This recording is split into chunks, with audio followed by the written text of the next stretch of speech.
Welcome to Steel Sharpen Steel. I am Chuck Hobbs. And I am Tom Cunningham. Today, we are going to be wrapping up an exciting week of Democratic National Convention coverage. And we have a special panel of guests who are going to expand the conversation so that we can touch a variety of topics that were important to us as we watch the drama unfold this week. First up, we have Ellis Dean, a project manager for blackdoctors.org and a co-host of Thoughts and Moments, a streaming show. Joining us also, we have Joy Stevens, a chemical engineer and the other co-host of Thoughts and Moments. Welcome to you. We also have Nik Harris, Esquire, the LGBTQ consumer advocate for the Florida Department of Agriculture and Consumer Protection, and she is a fellow Rattler. And rounding out our panel today, we have Ayanna Hawkins, Esquire, writer and publisher of Busy Black Woman. Thank you all for joining us today. Thank you.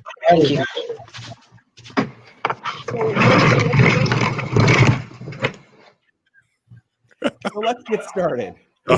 This was a big week, obviously, for the Democratic Party. We were able to see the acceptance of the nominations for president of Joe Biden and vice president of Kamala Harris.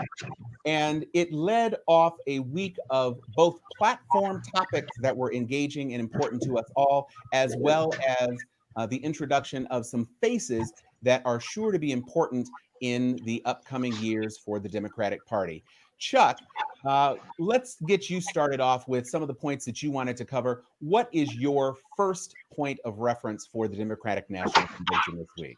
First point of reference is empathy. I felt that each of the speakers that we were able to listen to this week hammered that theme home repeatedly, that the candidate Joe Biden, the potential vice president Kamala Harris, as well as down-ticket Democrats across the United States of America understand that people in our country are suffering. They are suffering from the coronavirus pandemic, being holed in and having to be at home nonstop with family members. Sometimes that is driving people stir crazy. People have lost loved ones to death. People have lost jobs. People are fraught with fear of the economic uncertainty that we find. And so, again, I felt that the Democratic Convention did a great job of being able to hit the theme home that the road ahead will not be easy, but if you elect Joe Biden and Kamala Harris, the road ahead will at least have a president in the White House who is interested in doing his level best to ease the suffering that we are feeling at this time.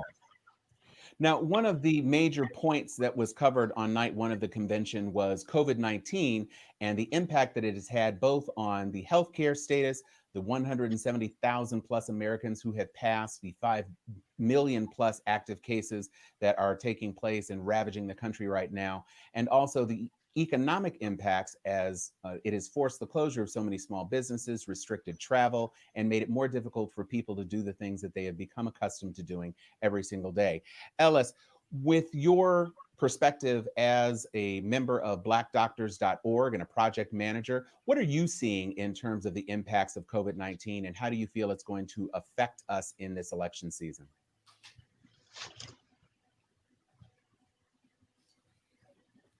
Microphone.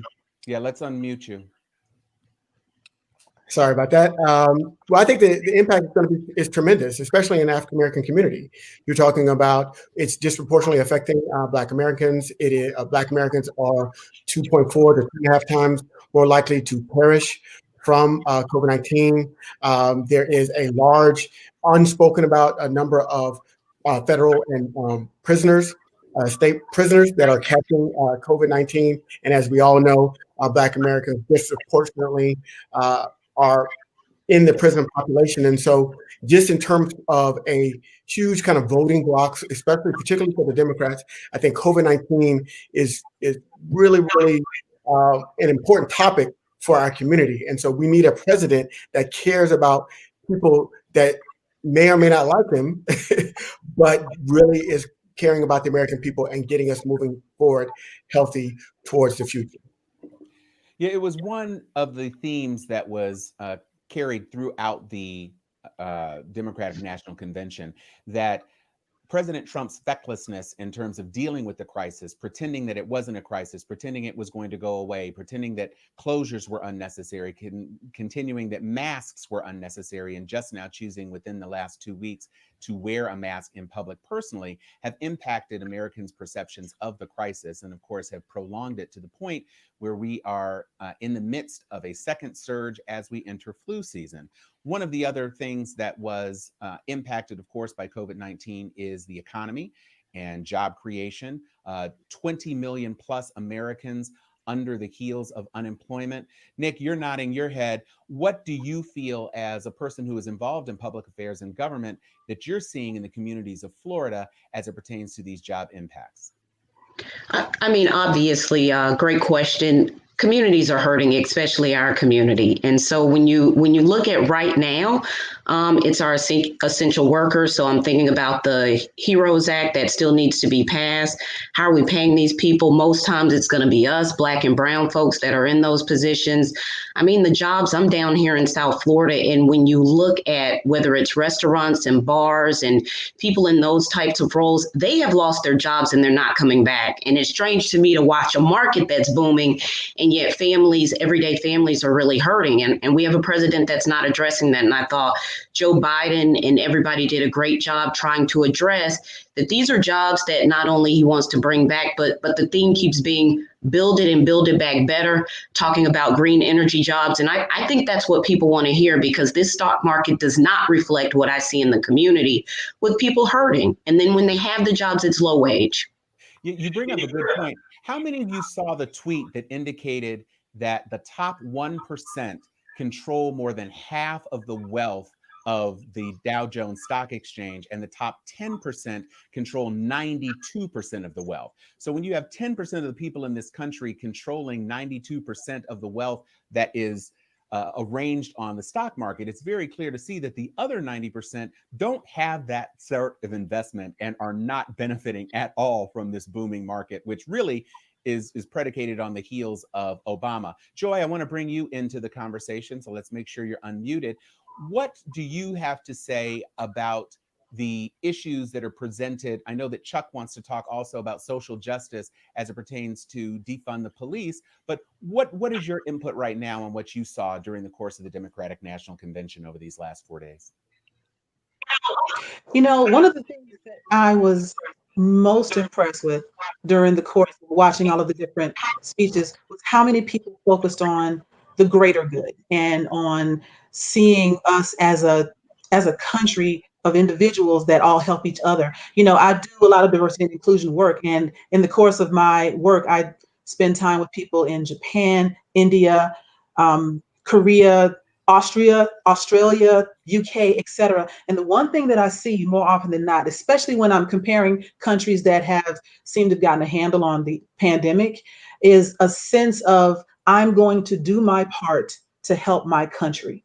And I don't think we've had that in the United States, not expressly since JFK famously said, ask not what your country can do for you, but what you can do for your country. And he was assassinated not shortly after that. But I think this idea of helping your fellow man has been painted as a weakness in the United States, as something to not aspire to. And I love that a lot of people, when they were speaking during the convention, talked about helping each other, having empathy for each other, as Chuck said earlier, and showing some level of sympathy for what people are going through. And another thing that I've mentioned on my personal Facebook page and in my discourse is, to your point about the 92% of the wealth being owned by the top 10%, I tell people all the time, if you are my friend on Facebook, you are not in that 10%.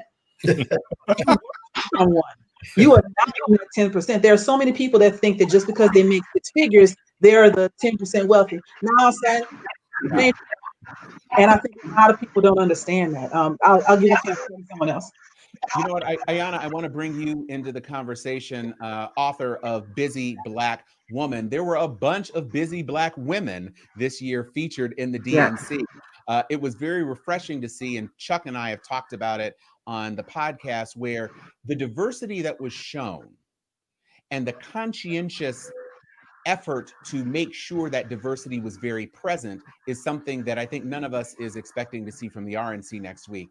But looking at the Black women, Tracy Ellis Ross, Keisha Lance Bottoms, Stacey Abrams, Kerry Washington, the woman who gave the nominating speech in Tougaloo. Black women were all up in and around the Democratic National Convention. Please share your perspective on the importance of seeing so many of our sisters in positions of influence and knowledge in the DNC process. Absolutely. Well, first of all, I think it's a building from the last convention where we saw Black women that were certainly in charge of running behind the scenes. We had Donna Brazile, we had the mayor from Baltimore, whose name is escaping me right now, Stephanie Rawlins Blake. And then this time around, obviously my mayor, Mayor Muriel Bowser from Washington, D.C. And of course, all the way up to the top where we're not exactly at the top of the ticket, but we certainly came in second place with Kamala Harris. So we're very excited about that. I think it's a reckoning, first of all, that it's about time. I think since the election, or at least since the contest in Alabama for the Senate race, there was the concern that Black women were certainly the backbone of the Democratic Party, but weren't receiving the spaces, or at least getting the opportunities to showcase how we're not just the loyal foot soldiers for the party, but we also can show up and make a difference. We bring issues to the table that bring in a whole lot of, bring in more people than just the sort of the typical kitchen table. So like, for example, when the president says suburban mothers, clearly he's not talking about Black women, but making sure that we're at the table, making sure that we are weighing in and that our perspective is heard, the perspective of not just ours, but our families and our concerns as well. So it was a refreshing, it was about time. I was excited, I'm elated. And of course, I'm just overjoyed by the idea that hopefully come November, we'll be putting a final crack in that glass ceiling and we will see Kamala Harris ascend to the vice presidency. So excellent. I want to talk about social justice for a moment. We had a congressional candidate in St. Louis unseat her long-standing rival on the Democratic side, almost assuring that she is going to be able to step into that seat unimpeded. We saw the primary victories of the entire squad. So those ladies are likely to proceed. And we also saw many instances of Black mothers and women who are contributing to the overall social justice pattern in our nation's history right now. Who wants to weigh in on the importance of social justice and how it was centered? There have been a lot of critiques about the Democratic Party and what it has or has not done for Black folks in this country. But what I saw across this DNC was a centering of Black concerns, especially as it pertains to social justice. And of course, in the cities in which social justice murals were painted, it looks like Chuck is going to weigh in on this. Those were led by Democratic leadership. Chuck? Tom, yeah, I'll take the mic first. One of the things that I thought was very interesting was that this past week, we were able to get not only a group of people paying homage to the past, the civil rights movement, but also the present, the Black Lives Matter movement, and how they were able to fuse those two into really variations on the same theme. We had the night, I believe it was last night, when John Lewis discussed. Well, he was actually discussed almost every night this week. But when you had an opportunity to take a look at the retrospectives that Andy Young and Biden and Kamala Harris and Cory Booker and so many people had about their experiences with him, and understanding that John Lewis was living civil rights history, who actually was able to live for the rest of his life through the end of his career as present day fighter for social justice, you realize that what was still is, to a great extent, when it comes to systemic racism and the degradation of Black people. Now, one of the things that also impressed me this week was you had a candidate who, right out the gate, the first thing that Joe Biden said during his acceptance speech last night was he invoked the name of Ella Baker. And we all know that Ella Baker was in the NAACP, the SCLC, and one of the founding members of SNCC, which was the organization that John Lewis and Jim Clyburn and others, Stokely Carmichael eventually, we also know as Kwame Ture, all of those individuals and groups came together to try to fight and get the Civil Rights Act of 1964, the Voting Rights Act of 1965.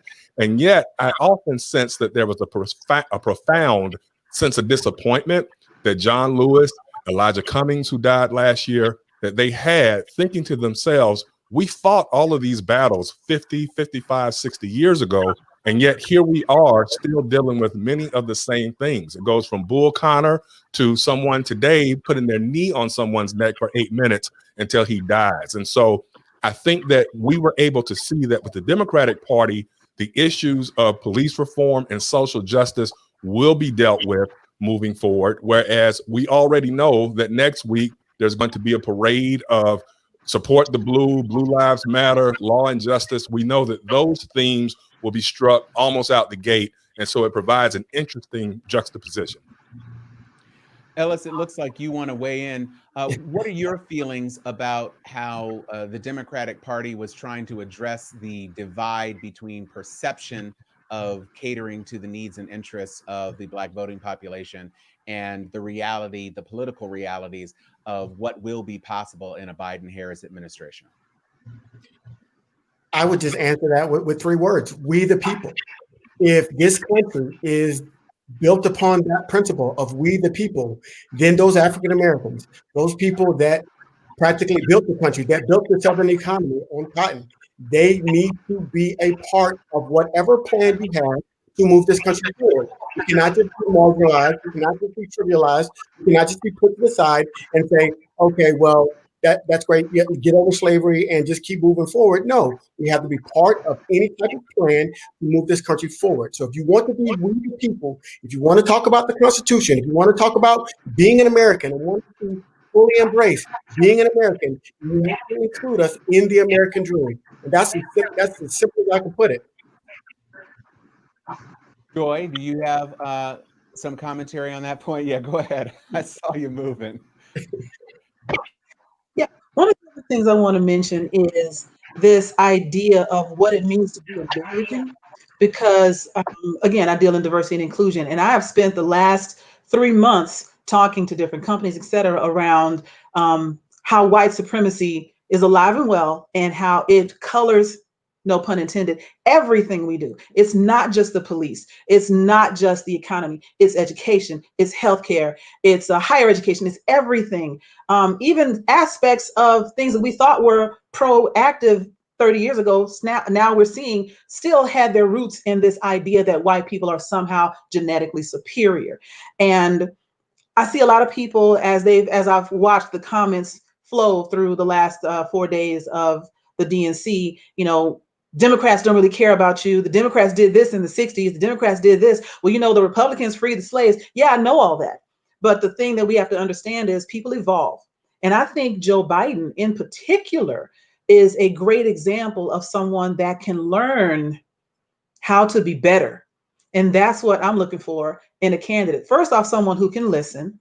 Second off, someone who knows how to look at their own past and see their own mistakes and say, you know what, I can do better. There's no way you spend 8 years around the Obamas and you don't come out knowing a little bit more about the Black experience and having, again, that empathy for other people. And I think, have the Democrats always been, super progressive? No, neither have the Republicans. We've always, as an entity of Black Americans, been seen as a problem to deal with. And I think now that we have so many people that are stepping up to the plate at local elections, at state elections, on the national stage, saying, we are here, you're going to deal with us. We're not going to take crumbs anymore. I think we're seeing something that's been unprecedented before now. And I think John Lewis would have been very impressed with Joe Biden's speech last night. Take it, Nik. I was just going to add and say, me personally, I am so incredibly proud of young folks, specifically young Black folks. Let's be honest. That's who started this. That's who was out in the streets, not just talking about Ahmaud Arbery, not just talking about George Floyd, but also holding up the name of Tony McDade, who was murdered in Tallahassee, Florida. When I was out on the ground in Florida and I saw whether it was the protests, and let's be clear, I saw a lot of different people from many different age groups, but that was primarily driven by young Black and brown folks in the streets, primarily young and Black, but also how the LGBTQ plus Black community showed up on these particular issues driving this. It is mind-blowing to me that we had a candidate for president from the Democratic Party who was feeling very comfortable to talk about Black Lives Matter. Like, I can't believe that in such a short amount of time we've gotten there. And let's be honest about why we got there. I mean, Hillary Clinton, to me, said one of the most powerful things where she said, I want to be clear that you can win by 3 million votes and still lose. And so when we start to understand we've got to get a bigger tent, we've got to bring in those young folks. We've got to bring in NPAs that are talking about not voting. And I think they were doing a part of that last night. I think over the last 4 days, they've been speaking on it, talking about it. Because when you start to understand these young folks, young Black folks, young LGBTQ folks, and all those communities are tired and frustrated. And they were like, what does a Joe Biden offer me? And I think they really started to talk about that. And I hope it moved the chains a little bit for it. But I'm so proud of those folks that sort of changed this conversation. They were holding Kamala accountable as well. Let's be clear that there's a reason why we were talking about which Black woman it was going to be. Because at first it started off as a woman, and then we quickly knew, no, it's going to be a Black woman. It has to be. Well, that's one of the things that was very clear to me in this moment that we have in this country right now. And we've talked about it, Chuck and I, about how I don't think anybody could have anticipated that the George Floyd protests would turn into a 2-month-long train throughout this country, nonstop in communities across the country, many times led by Black women. But for the first time since perhaps the 1960s, the confluence of white people, poor people, unemployed people. And let's be clear, a lot of these people were marching because they didn't have a job to march to. And they had nothing to lose by being in the streets and making their voices heard and being in solidarity. And when you see 75-year-old white men pushed down by Gestapo tactics of police, and you see women pushed, and even in the protests in Charlottesville last year, where the one main casualty was a white woman, the texture and framing of these protests is changing. I want to move on to something a little bit more positive right now, because it's something that Chuck wanted to bring up. And of course, Kamala Harris kind of centered this dialogue because she is an alumna of Howard University. Raise your hand if you went to an HBCU on this panel. and I think this is our moment of awakening. Chuck, you're a double HBCU dude. Yeah, man. Why don't you talk on it, not only on your own experience, but also some of the other HBCU moments that you noted throughout the Democratic National Convention? Yeah, man, there was a lot of HBCU love that we saw this past week in the Democratic National Convention. And on a nightly basis, you know, as a Morehouse man, graduated class of 94, as a FAMU Rattler, born FAMU Rattler, and a master's degree holder from Florida A&M University, it was just so wonderful to be able to see Cedric Richmond, be able to see Marlon Kempson, be able to see Randall Woodfin, be able to see Stacey Abrams, being able to watch Keisha Lance Bottoms. I mean, Vincent Evans, who is now the political director for Kamala Harris. It was HBCU love all over the place this past week. And that's important because we are only 3 years removed from the late Justice Antonin Scalia making that deplorable comment in the dicta of an affirmative action case where he said he called our schools those lesser Black colleges. All right. And so at the end of the day, when you recognize that there are a number of conservatives in this country and just a number of white people, period, let's just be honest, who don't know the rich history of HBCUs, it is important for us to be able to not only highlight the fact that when you look at a John Lewis, you look at a C.T. Vivian, you look at a Martin Luther King, Jesse Jackson, Andy Young on down the line, and recognize that all of those men went to HBCUs, but then you flip it and recognize that the names that we have just said here this afternoon are also HBCU graduates. It's important to note that you can get the best education at our schools and that it's important to come home. I mean, I think that it also harkens back to the fact that the social justice movement we are seeing across this country, and I know Ellis and Joy and I talked about this on their show about a month ago, we are seeing for the first time since our parents were at HBCUs, some of the top Black athletes who are even considering going to HBCUs or have already admitted that they will commit and sign with HBCUs this year, because I think that these younger ones, they're tired of the foolishness too. And they would prefer to be able to go to a school for 4 years or 2 years or however long, where at least the one thing that you don't have to worry about is someone discriminating against you because of the fact that you're Black. Can I weigh in? Absolutely, Ayanna. Okay, sure. I mean, I feel like we're having another moment, another renaissance. I think when Chuck and I were at Spelman and Morehouse back in the early 90s, we were experiencing a renaissance at that time because you had a lot of images in pop culture that were reinforcing the notion that HBCUs were a place that were welcoming, places that were going to be nurturing to us. And I think that hopefully this time, because we are, a couple of decades removed from our tenure, this hopefully starts to answer the question for students who are looking at institutions to enroll in, not only just this fall, but also in the future. Hopefully it answers the question, why are these schools still relevant? Our schools still produce Black excellence, and that is what's on display. And certainly the most visible example of that will be our future vice president, but certainly all the other names that have been already named, our sister Stacey Abrams, our Morehouse brother Cedric Richmond, and others are examples of that excellence that is still being produced.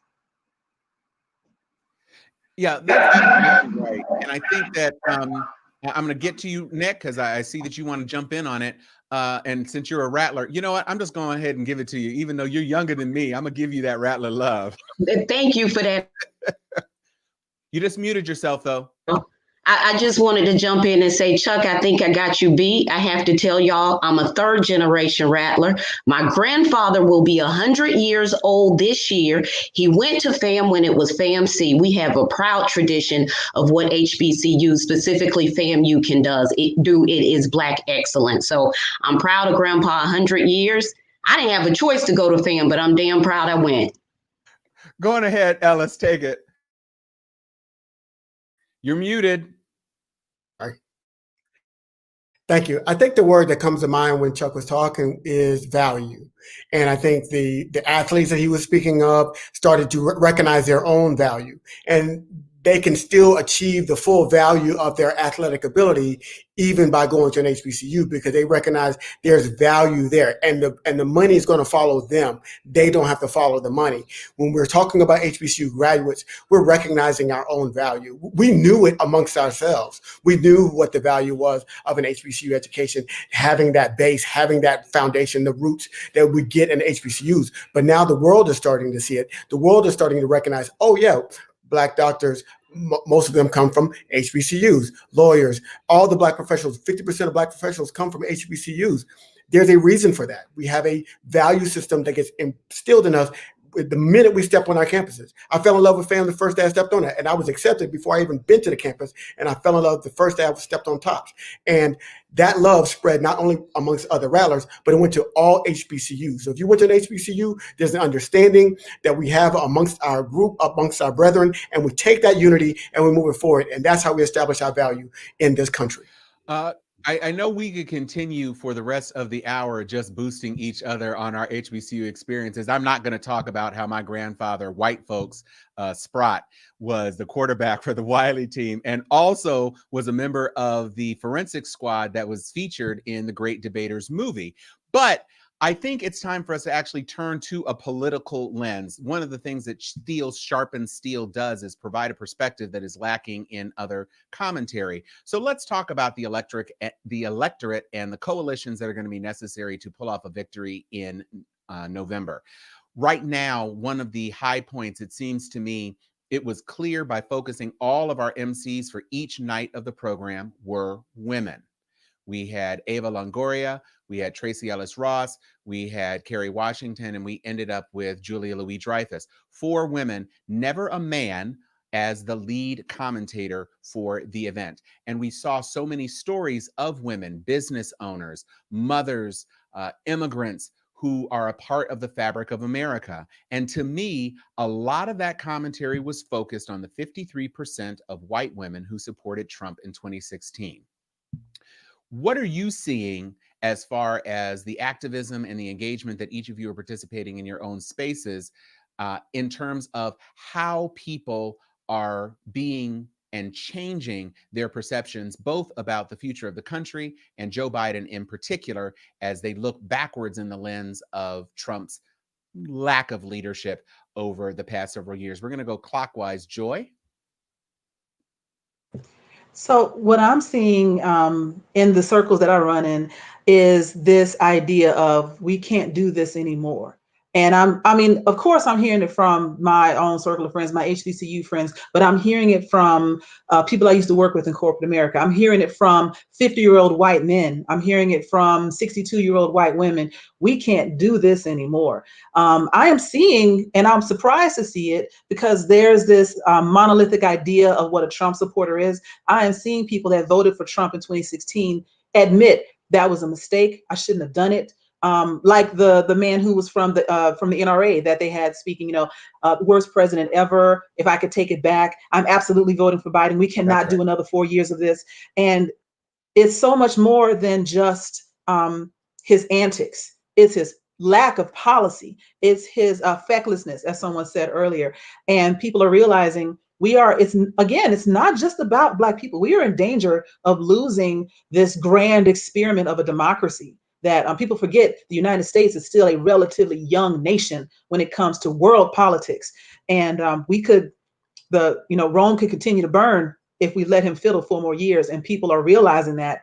And I'm glad this didn't wake up. I'm glad that they have a candidate that they can get behind. I was concerned about that when they were figuring out who the Democratic nominee was going to be.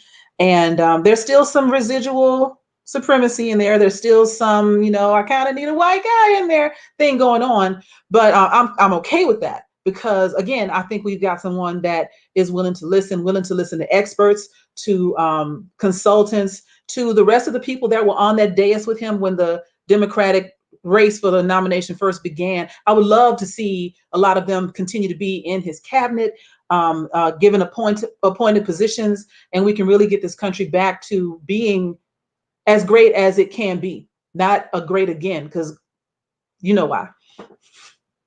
Exactly. Nik, take it.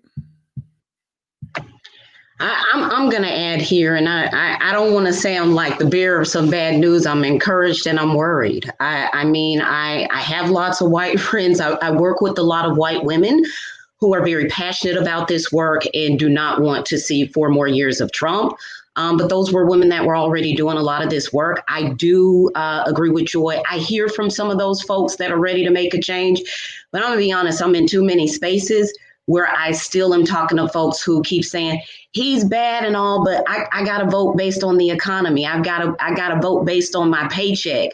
What we're not really talking about is the idea that a lot of these folks with degrees are sitting home. We're on Zoom right now. We're still missing out on that block of folks who are very comfortable where they are. I live here in South Florida on the intercoastal. You can't sit outside without watching these boats come by, and there's Trump flags everywhere.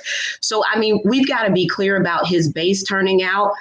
We've got to be thinking about what they're going to do to suppress the vote. So I'm cautiously optimistic. But I'm also worried because, a lot of white people are still not prepared to have a real conversation. The fact that people are still on the fence with everything this president has done, that's deeply concerning. I tell people, I don't try to talk to Republicans. If you look at this president and you see what he's done and you still are on the fence, there's no conversation to be had. And so, again, I'll try to be encouraged, but some of these folks got me worried. Well, I know, Nik, I can tell you that if Trump loses Florida, he doesn't have a path. So that would be a wonderful and joyous thing, regardless of how many yachts are waving Trump flags. I'm going to jump back to you, Joy, but I want to give Ayanna a chance to weigh in. Tell us what you're seeing and what you think as a person in D.C. I was going to say, I think the perspective from DC might be a little skewed because people talk about us being the swamp, but we're definitely outside of the Washington bubble. We're not the swamp. And I think that we're reflective of a community where people are definitely, people were already tired of Trump before he got inaugurated. If you recall the Women's March that was organized the day after his inauguration, millions of people, and it wasn't just here in Washington, it was also across the country and the world, I have connections to New York City, so I feel as if between DC and New York, our perspective in particular is concerned about the COVID and the coronavirus, because we were the hotspot for that, and we saw the incompetence firsthand. I think in other parts of the country, people probably didn't realize that we went on lockdown relatively early in mid-March, and we've still been on quarantine because of coronavirus, and we're in a second wave right now. So our interest in seeing him go is just to see competence return to the national stage, where national leadership is needed to help coordinate a response that will help bring about our country being rid of this virus. So that's, I think, particularly for us here, that's our major concern. Ellis, I know you have mic again, so Joy, pick it up. I wanted to piggyback on something that Nik said about being cautiously optimistic. I'm the same. As I mentioned, I've seen a lot of people admit that they made a mistake, admit that they are voting Democrat maybe for the first time in their lives. But that 53%, I don't think they're moving. And I think, and of course, that means their husbands are not moving either. So we forget, yes, Hillary won the popular vote by over 3 million votes, but 65 million people still voted for Trump. And if he loses 10% of that, it could sway everything. But peppered in among that are people who are doubling down, people who actually still hold on to their racist beliefs. Let's not forget that both candidates at this point were born and grew up in a segregated United States. One of them is looking to change his perceptions and change his understanding. The other one is dead set on sowing pain and hate and strife in the United States, at least from my point of view. And there are a lot of people that are still riding with that. So we cannot afford to stand still or showboat across the finish line because we think we have this one. We very much don't. And we still need to continue to, all the sororities, all the fraternities, all the HBCUs get out, continue to do the voter registration, encouraging young people to exercise their right to vote, encourage any celebrities that because 6 degrees of separation, we all know somebody, to use their platform to encourage people to get involved, particularly with this national election, but everything down ticket as well, as Chuck mentioned earlier. Okay, Ellis, you're up. You got to unmute. I think Joy and Nik are bringing up a very good point, because the conversations and what I see is the people that are speaking out, they said, hey, I made a mistake, I'm done with them. They are the people that are comfortable doing that. What we see now is cancel culture has pushed those people that are silently, that are supporting Trump, to be silent. That doesn't mean they're not going to go in the voting booth and vote for them. So that's where I'm a little bit concerned. I do feel like there has been some people that are swaying and that are moving in that direction to say, you know what, we can't take 4 more years of this. But you know what, there's a bunch of people that say, yes, you know what, it's okay, it's not that bad. The economy was great until, they're blaming it on coronavirus. They're following his lead. They're blaming his failures on other things and not holding him accountable for this. And so the last thing I will say is that I get really particularly perturbed by people that say Biden picked Kamala Harris because she was a Black woman. And what I push back on them is I say, well, Trump picked Pence because he is a white man. And if you can't have it serve it one way and not the other. He picked him for a specific reason. And we understand that the supremacy is on both sides. When we talk about Republicans and Democrats, they flip-flop. Republicans were abolitionists, they flip-flop. And now what are they today? They're leaning alt-right and far-right and all kind of other right, left, up, down, whatever you want to do it. So I can't hold my hat on what people are saying. I got to see what people do. And I got to judge them by the fruit and not by what they say. All right, Chuck, you are in the 10 o'clock position. Go ahead and hit it. One of the things that I remember is that back in 2016, I took some heat for this, but about 3 weeks before Election Day, when Hillary Clinton still had a 13-point lead by most composite polls, I actually wrote a post on Facebook where I suggested Donald Trump could win this thing. And I wrote that the same week that the Billy Bush drop came, where you've got him talking about grabbing women, as you often say, Tom, by the nether regions. And everybody was thinking, oh, it's a wrap. You can, that goose is cooked. And yet I'm going to tell you what made me think he could still win it. It goes back to something that Nik said earlier. I was actually down in Central Florida. I had court that week. I was in trial. And when I was driving around, I was in Sanford specifically. And when I was driving around Sanford, Orlando, Lake Mary, all of those places down there in the greater Orlando area, everywhere I turned, I saw Trump signs. I saw Trump stickers. I saw Trump flags. And he actually had a rally in the area the very week I was down there in trial, and they were turning people away. And it was at that point when I realized, I said, now, wait a minute. The I-4 corridor in Florida is traditionally one of a somewhat blue, if not purple, enclave. It's not red like some of the outer counties, and it's not definitely blue like Broward and Dade or Leon counties. But when I saw how it was an overwhelmingly push for Trump in that area, I started to get a little nervous. That's number one. The second point that I want to make, Tom, as to your question about the 53%, I have no faith that that number is going to have a much more precipitous drop this time. We talked about this the other night. It's a couple of things. Number one, and this is anecdotal, but many of the white associates, colleagues, friends, whatever you want to call them that I have that are white women tend to, number one, have some sense of reticence. And when I say white women, I'm talking about conservative white women or moderate to conservative leaning white women that I know. They tend to have some type of hesitancy about women being in positions of power. So that's why they didn't vote for Clinton the last go around. And I don't necessarily think that even adding Senator Kamala Harris to the ticket will necessarily siphon off some of them this go round. The other thing that's important to note is that in all of the years that I was trying cases, and you're doing voir dire on a Monday morning, trying to pick a jury, one thing that I have noticed about many of our white brothers and sisters is that they can be very coy with regards to what their real thoughts and intentions might be on any given subject. Now, the first time I saw this was when I was in law school at the University of Florida.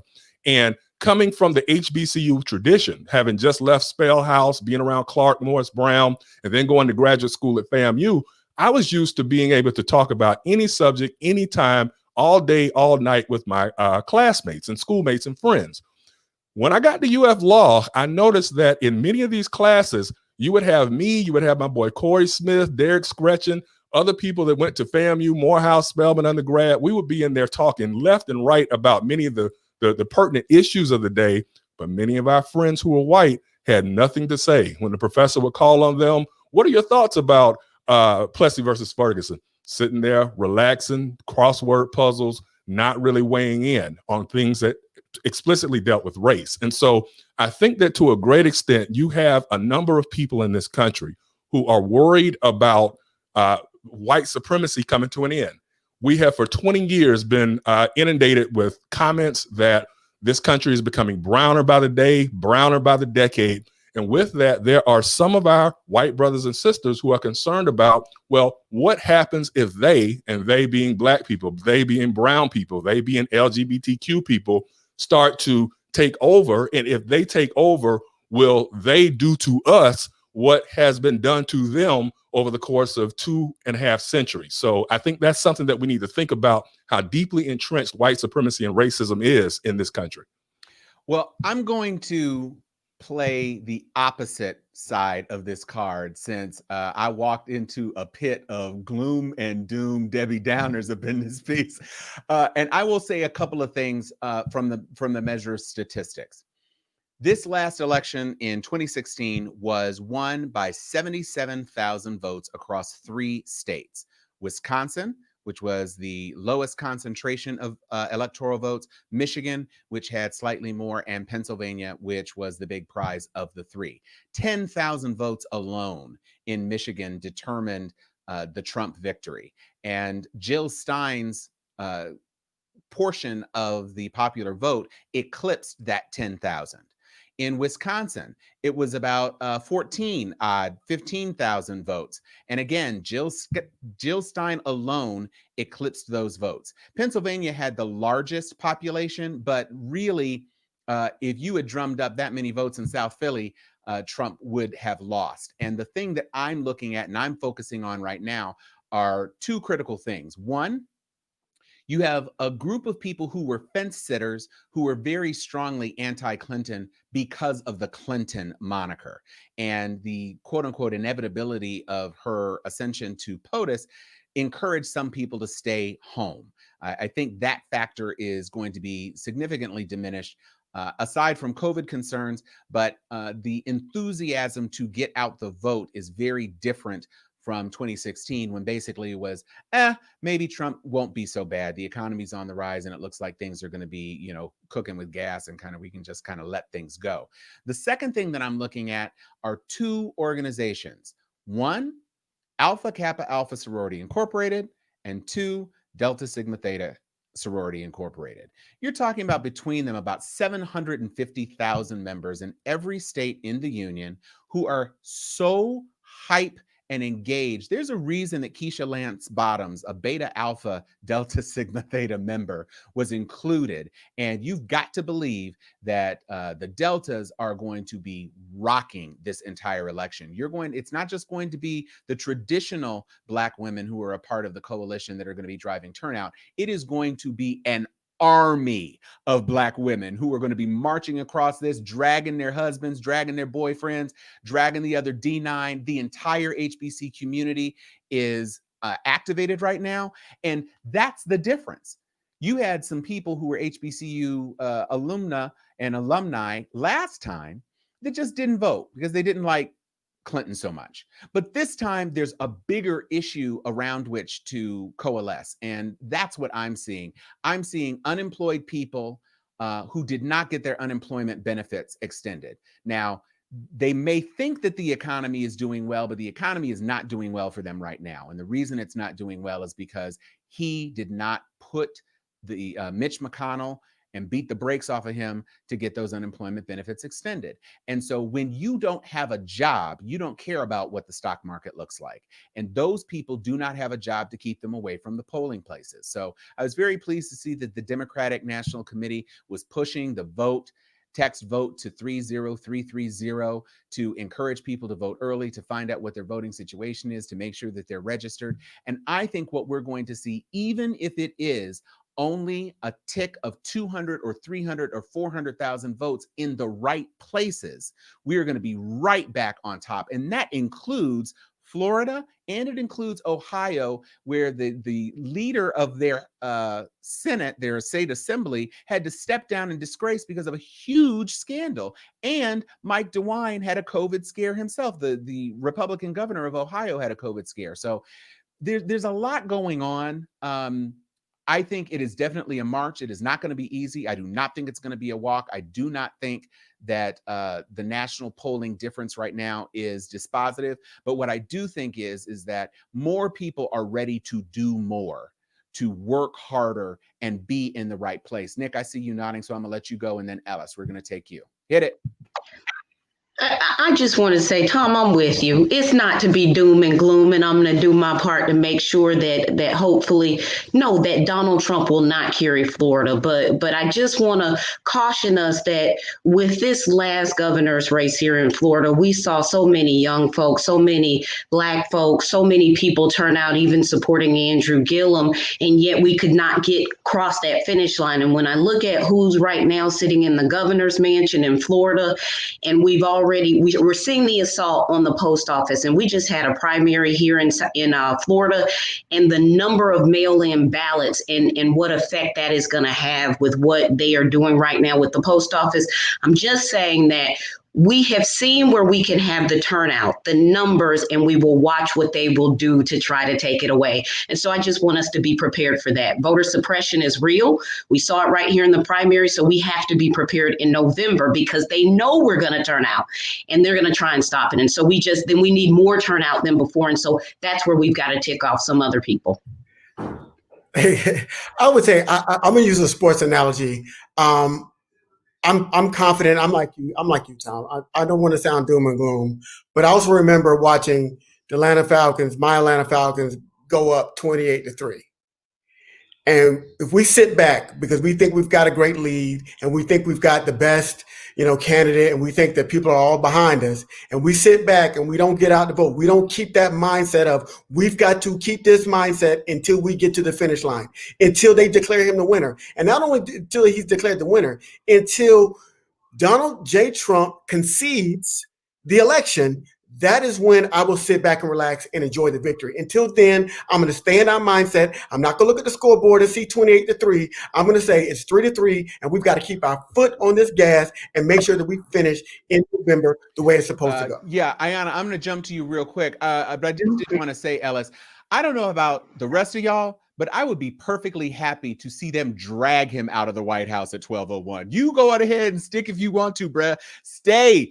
I want them to leave an orange streak of your tanning spray on the concrete outside of the White House because they dragging you feet first and face down off of the ground. Do it. Stay. We just go get that Secret Service. You gonna be out, bruh. Go. All right, Ayanna, come off mute. Don't touch your table and go on. I'm not. All right. So I was going to say, definitely to, piggyback on the idea that, yes, the Soros, my Delta Soros, my AKA Sister Greeks are going to be out. We were out before. I think that I heard a pundit say that the difference this time is that when you think back to 2016, remember the idea of what do you have to lose? Well, now we know. And that's what's going to make another difference in terms of our show up, our get out the vote game. People now know. We have 177,000 and counting who are being lost to this pandemic. It's disproportionately affecting us. So those are the things that we know we have to lose. We also have seen at this point 3.5 years of policies that certainly speak to us and tell us what we have to lose. So yes, follow the Soros, follow the sisters to the polls. We will be out in force. Yes, Joy, absolutely. I think you're up. Okay, so first of all, Ellis, with your reference to the Falcons, too soon, son? Like I'm a little Y'all hurt. gotta let that go. No. So, but also, just as Masora Ayanna said, and as Masora Reina in the chat room is saying, Delta Sigma Theta officially, we do not endorse any particular candidate. That being said, we here. And we are going to do everything we can to ensure that the democracy that this country aspires to will continue to thrive.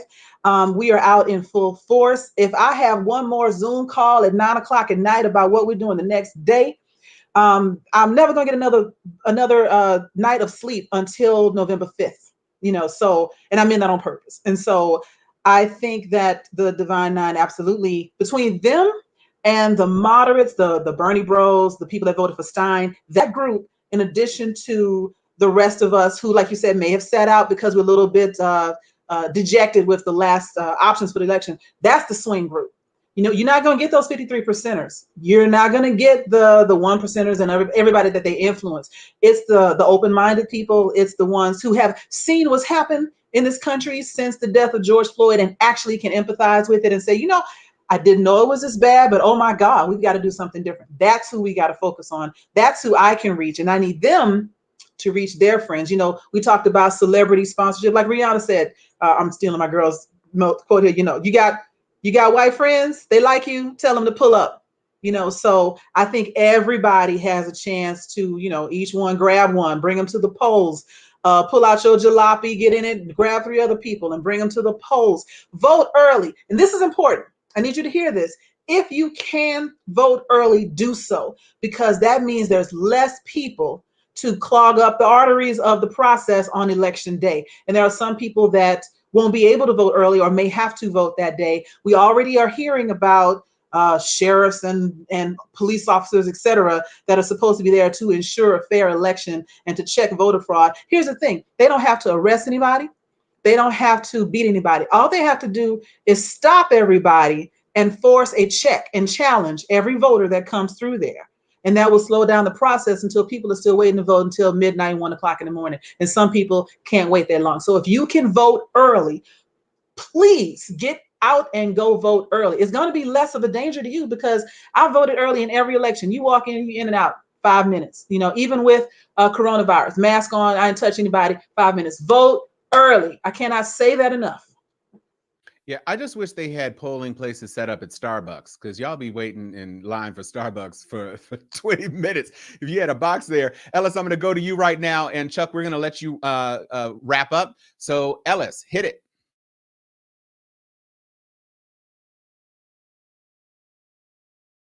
I also want to say that we do have to account for the new voters. And I think what I've seen, what I've been encouraged by, since Tom, you chastised us about being negative, what I'm encouraged by is seeing the younger voters, those voters. I took my daughter to vote for the first time in the primary, and we went together and we go, and her friends have been energized. Her and her friends have been out protesting about George Floyd. Her and her friends, white, black, and otherwise, have been out there. And so I think the younger generation are seeing the hypocrisy of their parents. And I think that they're going to help in moving that meter towards Biden, because they're not listening to their parents. They're saying, you know what, this is kind of ridiculous. I've got friends that are being affected by this man in the White House, and I'm going to vote. Now that I know the truth, now that I know what's really going on in the world, I'm going to vote my way and not just follow my parents. Yeah, that's a great point. And Nik just brought up something in the chat that I want to mention before we go to Chuck. A lot of people are saying, well, I'd never vote for Kamala and I'd never vote for Biden because of what they've done to this, that, and the third. But they are not the only ones on the ballot. And as a matter of fact, they are the only two persons that will be on the ballot that are not elected by popular vote. So every other person down ballot is going to be elected by 50% plus one. And so if you don't want to run off, you want to make sure that you are out there to support those candidates. And don't let your friends say things like that, because if they don't want to vote for Joe Biden and Kamala Harris, then that's fine. But what they do want to vote for are mayors. They want to vote for city commissioners. They want to vote for people on the water board. They want to vote for people on the school board. If your police commissioner is popularly elected, they want to vote for him or her. If your sheriff is elected, they want to vote for him or her. There are too many ballots and too many candidates down ballot that need to be accounted for and need all of the weight of all of our support so that we can get folks into office who are accountable to us. And we can say, yeah, the reason you were able to win is because there was a 10% uptick in Black support for you as a candidate. And so now you need to be held accountable. Chuck, to close us out, please share with us your final words. Tom, one of the things that I think that is important, and first of all, I want to thank all of our panelists. These are our friends, our family members. One of the things that's interesting is that the majority of us on the panel today, all of us are HBCU graduates. Most of us are in D9 organizations. We have 2 Noops, an Alpha, and 2 Deltas. And you know, what we have to look forward to here is, number one, fundraising. We have to do whatever we can do to make sure that using our social media spheres of influence, that we encourage people to contribute whatever it is that they can contribute. If it's as small as $5, contribute $5, because every dollar counts to help not just the Biden-Harris ticket, but as you said, Tom, the down ballot races that are so crucial. I think it's also important for us to use our platforms to push back against the false narratives. Now, of course, you aren't going to, and I'm not going to be able to sway the minds of the hardcore misters from Color Purple or Ike Turners who just simply are not going to ever see Kamala Harris as someone they want a heartbeat from the White House. And I'm at the point where I don't even engage with most of those individuals anymore because it's a complete waste of my time. But what we can do is go back to the concept that we don't have permanent friends, we have permanent interests. And when you take a look at which party is best situated to help with the things that we are most concerned about as Black people, be it the economy, be it healthcare, be it criminal justice reform, be it education. We have to keep in mind that when you look at what the Democratic platform is and you look at what the Republican platform is, there is no comparison. And so we have to continue to highlight that so that individuals who might still be on the fence or might have some reticence because of Joe Biden with the crime bill, or Kamala Harris because she was the police, not the police, like people like to say, maybe they will come off the fence and realize, okay, I can get more done with regards to what matters to me and my community with these ones than I can with the current occupant of the White House. And then the last part is again, I agree. No doom and gloom. We have to have some optimism. You know, I see often on social media so many people making comments that, oh, there's no way Trump's got it in the bag. He's going to win. This is a waste of time. No, if you have faith of a mustard seed, you can tell that mountain to throw itself into the water and it will be done. We have to keep that mindset going forward, that we have to stay positive, stay optimistic, and recognize that if we go out and do our parts, we can do, Tom, like you said, which is recognize that really there were only so many tens of thousands of votes that separated Hillary Clinton from Donald Trump with regards to the ultimate electoral college outcome. So with that, again, I just want to thank everybody who's here. We're going to run it back next week. I'm tired. I can't even kid you. I had a lot of fun this week, but I call Tom the vampire newt because he never sleeps. I don't know when he does. And so with that in mind, I'm going to rest for the next 72 hours because I know on Monday, Tom and I are going to be right back at the Republican Convention, making sure that we can do what we need to do to give our readers and our listeners and viewers the best analysis of news. So with that, Tom, take it away and take us on out.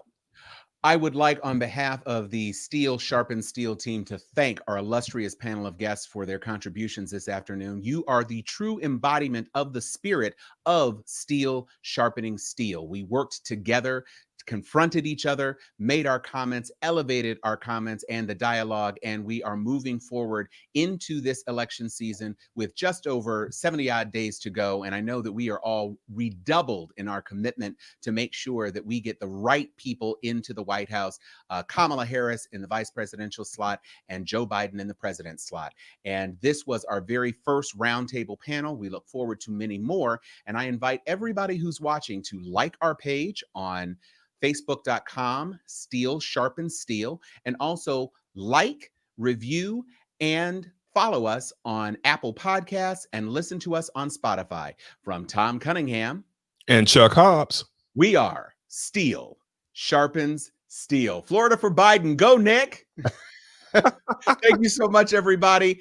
We will be back, and we will make sure that many conversations, not only on the orange-faced troll, but other aspects that you will find equally engaging, are forthcoming. And we thank you so much for joining us. And please keep your eyes out for the next episode of Steel Sharpens Steel. Thank you.